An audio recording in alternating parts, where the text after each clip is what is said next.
Thank you. Good morning. Are the slides ready?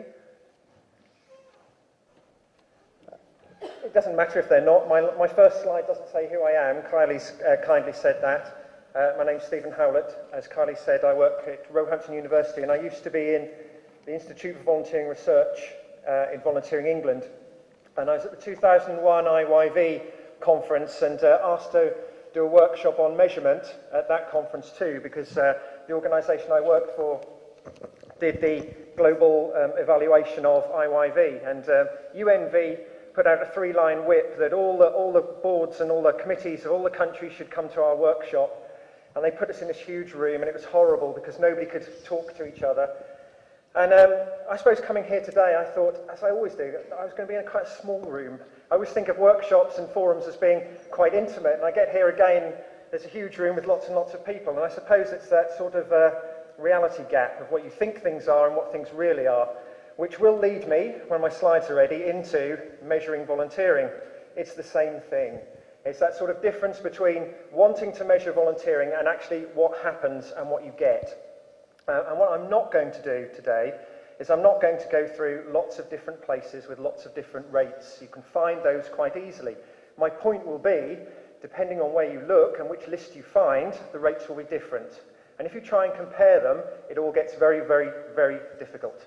So Lester is going to talk about why we should measure volunteering. I must confess, I've sort of started from the point beyond that. I took it for granted, and perhaps I shouldn't, and Lester will cover that. So I'm going to talk about the challenges of comparing rates of volunteering using different instruments that are used globally, and I will show you some examples of where this throws up some anomalies, but it also throws up something where we can start to compare things and look at trends.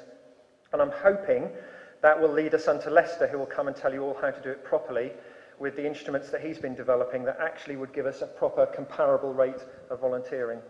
I've got to the end of my intro and there's no slides, so I don't know what to do for the next few minutes. I wonder if they can give me a signal at the back of how long it will be. You can all sit and feel sorry for me. While we're waiting, I'm stood here with nothing to say for the moment on my slides. It's the problem with having slides, isn't it? Everything's so tied around saying what you're going to do with the slides when they're not there. It all gets a bit more tricky. Well, I'll tell you what's on the first one when it comes up. I guess I've been invited partly because of my history involved with these, and partly because, as Kylie said, I contributed to a book that was published last year, which we called Volunteering in Society in the 21st Century. It's very much a UK book, but, as you all know, working in volunteering, lots of the issues and the interests are pretty much global. So the book goes through the kind of things that we're thinking about in the UK, but actually will have a lot of resonance and relevance much wider. And I looked at the chapter which was volunteering in an international perspective. It was UK volunteering in an international perspective. And what I was doing that, you see, this is where I really came home to me how difficult it was, because what I wanted to do was say, well, here's what the UK is, this is where we are, these are our rates, how do we compare to everybody else? And actually found that I couldn't sensibly say how we compared to everybody else, because every time I looked at somebody else's survey, it told me something a little bit different. So that's what I'm going to tell you about today, some of those challenges. And I'm hoping when I run through the sort of, it sounds worse than it is, the methodology of these things, I'm going to try and do it in a reasonably easy way. I hope then, if I say anything that Lester's going to repeat, that I'm not actually treading on his toes. I'll just be opening the door for him to explain it a little better. Shall I just go ahead anyway? And I'll catch up with my slides after. Okay. Well, I suppose I want to conclude before I start, and I'm going to conclude by saying that if we're going to have sensible comparisons, to do some trends, so we can all look and say, what's happening globally? Where are countries in relation to each other? We have to have a better way of measuring. And I think this is where Lester's going to help us and talk to us about the instrument that he's developed, and I think call upon you and everybody to lobby your governments and organisations to be able to use this instrument effectively. I think the second thing I need to say is when I'm going through this is that when we look at trends, if you do want to pick up a survey, a comparative survey, much as the Minister did today when he was talking about Singapore. It needs something, and it needs, and I'm going to use the trick that Tony Blair used when he got us all to vote for him in 1997 by repeating things 3 times. We need interpretation, interpretation, interpretation.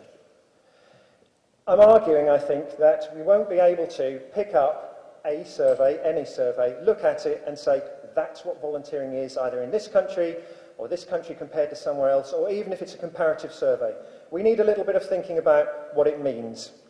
And I'm going to say a little bit about that towards the end of what I'm going to say. What I mean, how do we interpret? What sort of things do we need to look for to interpret the figures we've got? I want to say a little bit about methodology. Under the heading that it would be, when my slides come, can we believe what we read?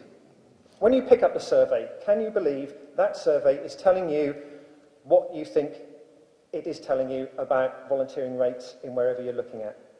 And the late Mark Lyons and some colleagues wrote a paper for the very first Voluntary Action Journal, as Kylie said that I was editor for some time. Back in 1997, they wrote the paper. It's published in 1998.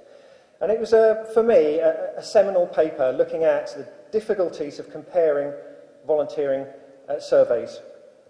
And Lyons and his colleagues noted, looking across 8 surveys, some of the things that we need to look out for that can mean that what we think is comparable actually isn't. And their list, and my list, goes something like this. First of all, there's the sampling method. Not all surveys will use the same sampling method. Some will use a quota sample where they ask a certain number of people from different demographic categories. Some will ask people at random. How your survey is asked affects what figure you get. The sample size affects what figure you get.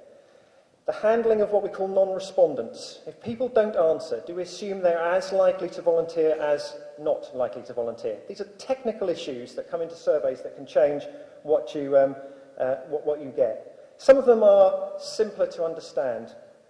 The lower age limit. I'm going to refer to a survey in a few slides, in a few minutes' time, where the survey starts at 15. Now, in the UK, when we do our surveys, we start at 18. We don't ask anybody lower than 18. If you suddenly ask people to start 15, you're going to get different figures. If you try and compare 2 surveys, one that starts at age 18 and one starts at age 15, it's going to make it trickier to compare. There's a difficulty whether surveys stand alone or whether it's on another survey, and I'll give you an example of that. In the UK, or in England and Wales, we were consistently getting figures of around about 42 to 48% of the population volunteering. Policymakers a few years ago wanted an update. We hadn't had a survey for a while. They wanted an update. Get us an update. So they chose a question completely different to the kind of question we normally asked and put it on a survey which was the British Crime Survey. So it went out into the field and people were asked, have you been a victim of crime? Have you seen anybody mugged? Have you been robbed? Do you know anybody who's been robbed? Have you done any volunteering? And of course, in that context, you know, people aren't ready for that sort of question. It changes completely the response you get. And perhaps surprisingly, our rate went up to 56%. It shot up. I don't know why it went up rather than down, but it was clearly a methodological issue. Then there's a problem with the period that's asked. Surveys will say, have you done any volunteering in the last week, in the last month, in the last year? Sometimes you get these figures reported and you don't know whether it's for a month or a year. It makes it difficult to compare. Then you've got the problem of definitions and explanations. And this may come as a surprise to you if you haven't looked at this and done some thinking about volunteering surveys. But actually it's been shown that you get a lower figure if you ask people if they volunteer. I don't know whether that surprises you. I mean, I guess it won't in some way, because you will know that volunteers are, by essence, quite a modest people. They don't do it because they want to shout out about it. So when people say, do you volunteer, sometimes people don't realise they are volunteers. They just do something. And the surveys that say things like, have you done any work unpaid, or have you contributed, and gives an example of the way in which gets more people saying yes than if you ask people if they volunteer. So that's another thing to look out for.